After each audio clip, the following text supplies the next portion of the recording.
Good morning. हम पढ़ रहे थे आपको वन और वन्य प्राणी संसाधन, जिसमें हमने वन्य प्राणी संसाधन के और वनों के बारे में जाना है, बहुत कुछ सीखा है और समझ रहे हैं। इसमें है वन्य जीव एवं जैव विविधता की उपयोगिता। आखिर वन्य जीव और जैव विविधता जीवों की उपयोगिता क्या है? प्राकृतिक अर्थ समझिए, प्राकृतिक अपने आवास यानी प्राकृतिक आवासीय वातावरण में रहने वाले या विकसित होने वाले जीव जंतुओं को वाइल्ड लाइफ कहा जाता है, यानी वन्य जीव कहा जाता है, वन्य जीवन कहा जाता है। वनों में रहने वाले, वनों में दो ही प्रकार के पाए जाते हैं, एक तो वन में वृक्ष पाए जाएंगे और दूसरा वन्य जीव पाए जाएंगे, और इनको वन्य जीवन कहते हैं। और ये दो भाग हमारे जैव मंडल के दो महत्वपूर्ण भाग, जो दो महत्वपूर्ण विभिन्न अंग हैं। जैव मंडल के दो महत्वपूर्ण विभिन्न अंग होने के साथ साथ ये हमारे वातावरण के संतुलन के लिए बहुत ही महत्वपूर्ण भूमिका निभाते हैं। पादप है, हमारे भारत देश की जलवायु बहुत विषम है, अलग अलग क्षेत्रों में अलग अलग जलवायु पाई जाती है, और उसका कारण कहीं ना कहीं वन है। वनों का होना कहीं ना कहीं इसमें महत्वपूर्ण भूमिका निभाते हैं। उसके बाद है वनों के द्वारा हमको बहुत सारी हमारी जीवन की आवश्यकताओं की पूर्ति के लिए वो सारे चीज मिलते हैं। वनों की लकड़ियां, वनों की छालें, वनों से दवाइयां, वनों से कीमती कीमती औषधियां, ये सारी पाई जाती हैं। उसके बाद वन्य जीव से पारिस्थितिक संतुलन को करने के लिए या उनसे बहुत सारे ऐसे हमारे लिए लाभ है जिनसे उनका हम देख रेख करते हैं, या वन्य जीवन को हम सुरक्षित करते हैं, संरक्षण करते हैं, जिससे कि आने वाले भविष्य में भी वो स्थिति बनी रहे और उनका जीवन बचा रहे। उसी में है पादप यानी पौधे। हमारे जितने भी वन क्षेत्र हैं पूरे भारत में, उसमें पादप किस स्थिति में है, यानी पौधों की स्थिति क्या है? मैंने बताया कि हमारे देश भारत की जलवायु विषम है और इसमें अलग अलग पौधे पाए जाते हैं। इसमें सबसे पहला है पश्चिमी हिमालय वनस्पति क्षेत्र, यानी हिमालय का पश्चिमी भाग वनस्पति क्षेत्र भागों में बांटा गया है आपको वनस्पति क्षेत्र को। तो इसमें है पहला पश्चिमी हिमालय वनस्पति क्षेत्र। ये आपको इस क्षेत्र का विस्तार आपको कश्मीर से लेकर कुमाऊं तक है। कश्मीर से लेकर कुमाऊं एक स्थान है, वहां तक है, और इसमें आपको चीड़, देवदार और कोणदारी वृक्ष अधिक मिलते हैं। ऊंचाई के साथ साथ इनकी वृक्ष की प्रजातियों की भी परिवर्तन देखने को मिलता है, यानी बहुत ऊंचे ऊंचे वृक्ष होते हैं और इनकी प्रजातियों को में अंतर भी देखा जाता है दूरी के साथ साथ।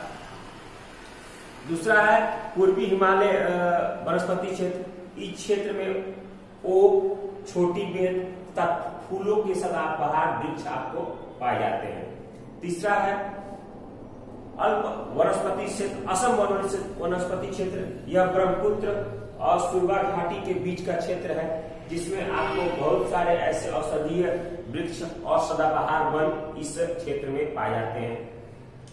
इस तरह करके भारत में हर वर्गों को बांटा गया है कि इस क्षेत्र में वनस्पति कहाँ पाए जाते हैं। उसके बाद जंतु, पादप के बाद जंतु।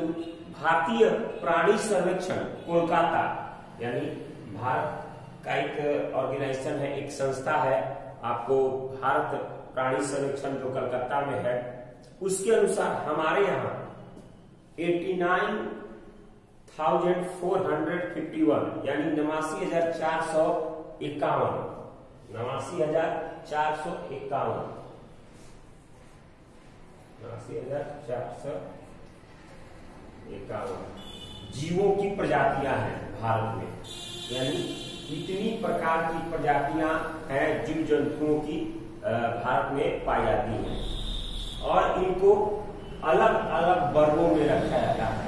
अलग अलग वर्गों में रखा जाता है। इन वर्गों में आद्य जीव है, ऑर्थोपोडा है, मोलस्क है, अन्य स्तनधारी है, प्रोटोकाइटा है, मछलियां, उभयचर, सरीसृप, पक्षी और स्तनपायी, इन सारे भागों में इन जीवों को बांटा गया है। आपकी किताब में वो चार्ट दिया है, आप देख लीजिए। हालांकि बहुत सारे ऐसे जीव जंतु इससे पहले लुप्त हो गए हैं और बहुत सारे जीव जंतु आपको लुप्त होने के कगार पर भी हैं। तो भारत में अलग अलग क्षेत्रों में जीवों में जो विविधता पाई जाती है, यानी जीवों की विविधता कहने का अर्थ है कि अलग अलग क्षेत्रों में अलग अलग जीवों की प्रमुखता है। जैसे हम जानते हैं कि बंगाल में बंगाल टाइगर फेमस है, केरल में हाथियों का झुंड पाया जाता है, वैसे ही कोई ऐसा क्षेत्र है जिसमें शेरों का क्षेत्र है, कोई ऐसा क्षेत्र है जिसमें सुंदर सुंदर पक्षियों का वो पक्षी विहार है और पक्षियों का रहने का स्थान है, सिर्फ पक्षी वहां पाए जाते हैं। किसी किसी क्षेत्र में गेंडा पाया जाता है स्पेशल। तो वैसे से जीवों की विविधता है हमारे भारत में और धरती पर, और वैसे वैसे जीवों में विविधता को हम जैव विविधता कहते हैं। यानी जैव विविधता एक क्षेत्र, एक विशेष क्षेत्र में रहने वाले जीवों में विविधता को, उनके रहन सहन में विविधता की स्थिति को हम जैव विविधता कहते हैं। तो जैव विविधता हमारे लिए बहुत जरूरी है, इसलिए कि हर जीव का इस धरती पर कोई ना कोई चक्र है और किसी न किसी चक्र से वह हमसे जुड़ा हुआ है और पारिस्थितिक तंत्र से वह जुड़ा हुआ है, और हमारे पारिस्थितिक तंत्र के लिए वह बहुत ही महत्वपूर्ण है। आज भी हमारे भारत में बहुत सारे ऐसे पौधों की खोज की जाती है, हमारे वैज्ञानिकों द्वारा पौधों की ज्ञान की जाती है कि किस तरह का पौधा कहाँ पाया जाता है और इस पौधे का क्या उपयोग है, इस पौधे से क्या चीज बन सकता है, कौन सी औषधियां बनाई जा सकती है। क्योंकि जानते हैं कि हमारे यहाँ की कीमती औषधियां सब हमारे जंगलों में पाई जाती हैं। बहुत सी ऐसी जानकारी के अनुसार उस पौधे का उपयोग किया जाता है। हालांकि जैव विविधता के आधार पर अगर देखा जाए तो उस स्थिति में हमारा ज्ञान अभी बहुत ही कम है। इस भूमंडल पर पेड़ पौधों और जीव जंतुओं की ऐसी भी प्रजातियां हैं जिनके बारे में अभी हमको पता पूरी तरह नहीं लग चुका है। वैज्ञानिक इसमें काम कर रहे हैं और इसमें आगे भी जानकारी मिलती जाएगी। हालांकि अगर देखा जाए तो प्रत्येक वर्ष आपको 10,000 नई प्रजातियों की उत्पत्ति हो रही है।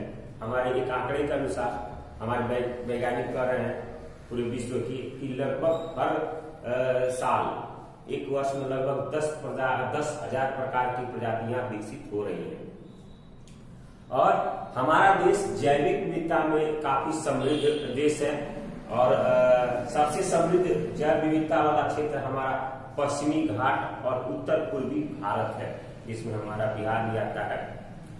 इसमें क्रमशः भारत का 4% और 5.2% भौगोलिक क्षेत्र है और इन्हें हॉट स्पॉट के नाम से भी जानते हैं। यानी ये हॉट स्पॉट की श्रेणी में इनको रखा गया है, क्योंकि अच्छा स्थान है। यहाँ बहुत सारे विदेशों से पर्यटक भी आते हैं इस चीज को देखने के लिए।